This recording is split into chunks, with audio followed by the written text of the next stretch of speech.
Human nature dictates that we follow the herd, and I think that occurs because it's comfortable, it's easy, and if we're wrong, then we're wrong along with everybody else, and somehow it feels better. But the only problem with it is that it won't get the vast majority of people where they want to go, and indeed where they need to get to have the sort of lifestyle they want in the future. So let me explode some myths about investing, both the traditional wrong way to do it, which is how most people go about it, and also what I firmly believe is to be a much more intelligent way of going about it.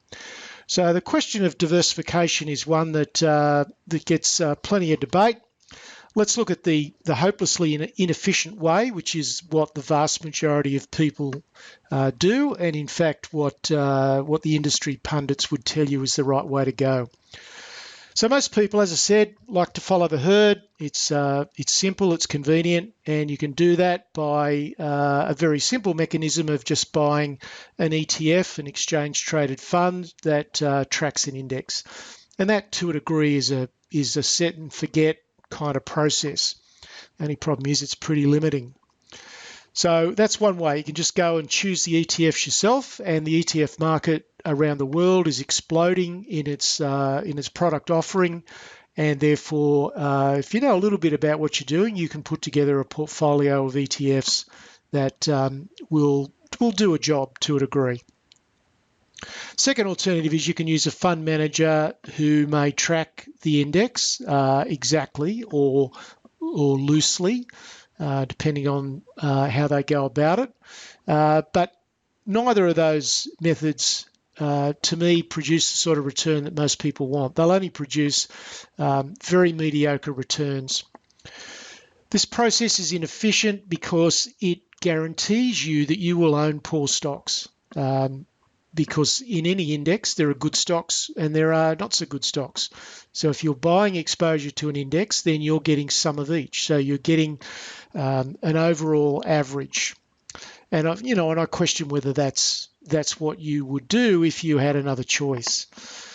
You're also guaranteed to buy some of those stocks when they're overvalued, because if you're just putting money into the market with a fund manager, then that fund manager is probably buying closer to the top than the bottom, because that's when most people put more money towards a fund manager, when they're feeling confident and when things are going well. So you're tending to buy some poor quality stocks, and you're tending to pay more than you need to for pretty much all the stocks you buy. And the analogy that I would suggest this kind of equates to is that if you had a footy team and you're trying to incorporate all of the members of the squad, that you might drop the two best players in your team just so that everyone can get a game. And that's what's happening when you incorporate some of the worst stocks in an index and perhaps have less of the best stocks. And of course, most people, when you present them with that argument, it's pretty obvious what your decision would be. And yet that's what most people do, because it's sort of accepted as that's how you go about it.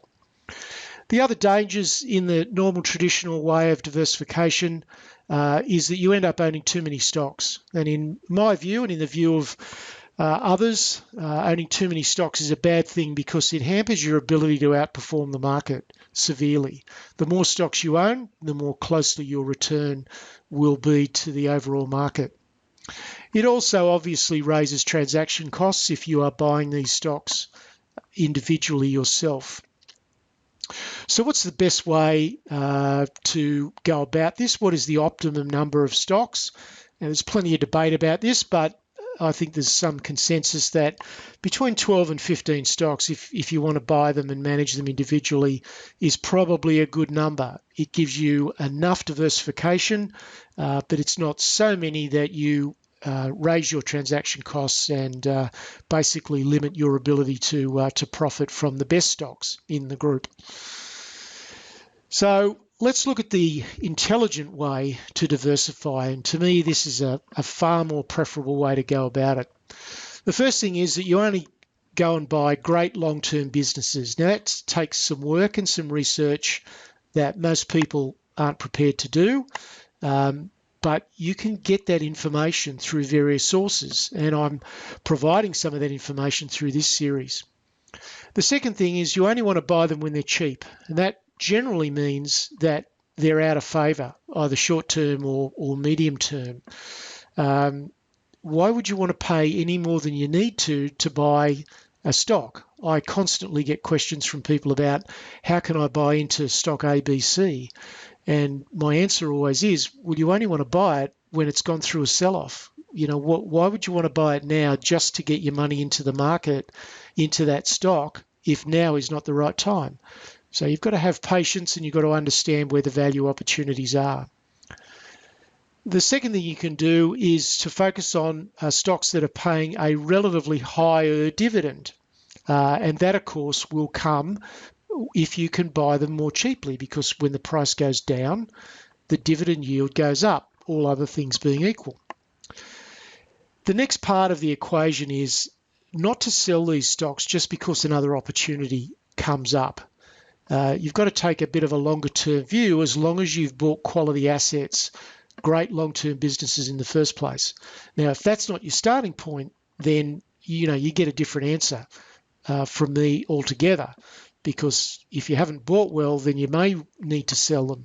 But if you've bought great long-term businesses, then that should be something that you can sit on for a considerable period of time. So don't be diverted if another opportunity comes up, because every stock will go through a period of rise and then it will go through a period of pause or consolidation. And sometimes that can last 6 or 12 months, particularly if the stock has just gone up for a year or 2 years preceding that. So if you try to bounce around from one opportunity to the next, you'll probably end up missing some of the great trends. And also too, over a period of time, if you've bought a good growth stock that has the ability to increase their dividends progressively each year, then 3 or 4 or 5 years down the track, the dividends become extremely attractive compared to what you originally paid for the stock. So over time, this builds a well-diversified portfolio. You haven't bought an asset when it's overvalued, and it's just a much smarter way to go about it. So what's required to actually do this? Firstly, you need a high degree of discipline, and that's where most people fall down because they don't have the knowledge or the confidence in what they're doing to stick to a particular game plan. Secondly, it really ties in with our human nature because we're all a bit impatient. We want results now. And a great stock that's gone sideways for the last 6 months, a lot of people see as boring and they want to jump out of them and look for something else that's going right now. Yet now might be the exact time that great business is about to start trending again, going on another run higher. The second thing that you need to do is to have the courage to buy when others will not, because generally stocks are cheap when sentiment is out of favour for those particular stocks. And so if you want to buy in the way that I'm describing here, you certainly need to go against the herd, and you certainly need to have an element of courage to back your judgment and your research or the research of someone else. Thirdly, you need clear thinking and resilience to stay with your selection. So once you're in that stock, then you need to be very clear about what your game plan is and have the resilience, if the price is going down, to stay with that stock as long as the fundamentals remain intact. And that sort of thing happens all the time. Great stocks can go through periods of 6 or 12 months where the price seems to go down inexplicably. And I'll show you a couple when we get to the end of this video that really exemplify that point perfectly. Now, this is a far easier process. The discipline and the courage and the clear thinking is far easier if you've done the homework to be confident about what you're doing, or if you're in a position to lean on someone else who you can trust. And that's been the nature of my business for the last 10 years. So let's look at some great examples. And 2 of them are major technology stocks, 2 of the biggest companies in the world. The first one is Apple, which is the largest stock in the world by market capitalization and is pushing up close towards $1 trillion now as this video is produced. Now, the price of Apple dropped from $100 to about $55 based on completely false assumptions. Those false assumptions were that Apple had become a low growth or no growth company shortly after the death of its founder, Steve Jobs. And that became consensus opinion, and everybody kind of patted each other on the back that they understood what was going on and that Apple was no longer a growth stock. It was no longer an innovator. That somehow it had become a stock like Telstra or some other major infrastructure stock. However, when the reality sunk in that in fact Apple was continuing along the path that it had been on for many, many years, then the price promptly doubled. In fact, it more than doubled. And then a little bit after that, it then provided, for those that weren't convinced the first time, it then provided another outstanding opportunity to get into the stock. The price dropped by about 35%, and then has gone on an absolute tear since then, and recovered all of those losses and put on another substantial profit. So let's take a look at Apple. So the first period that I'm refer to here, where the price dropped 50% in 8 months, started in September of 2012, and by April of 2013 the price had dropped to 56. The price bounced around here for a month or so, formed what's called a double bottom in price, and from there the price went from 56, and over a period of about 2 years the price went up to 135. So it went up by about 150%, in fact, a little bit more than that. So that was the recovery and sentiment phase. And then another element of doubt about Apple being a growth company and perhaps mobile phones, were not going to be in favour as much as they were. I don't know where these concepts start, but they seem to take hold fairly easily.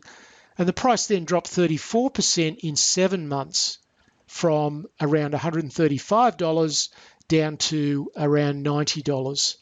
Again, the price stayed there for some time, bounced around, formed a couple of bottoms around the same point, and then proceeded from June of 2016 at around $90.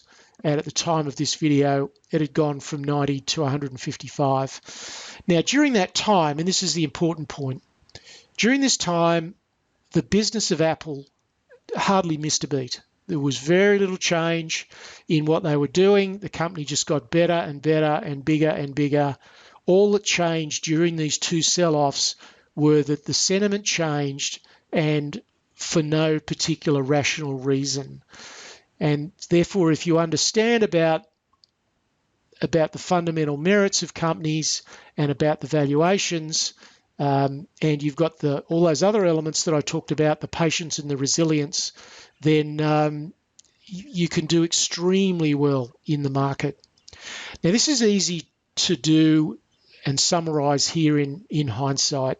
It is more difficult in real time, but the key point here is that it can be done and is done by people that diversify their portfolios in the way that I'm describing in this video.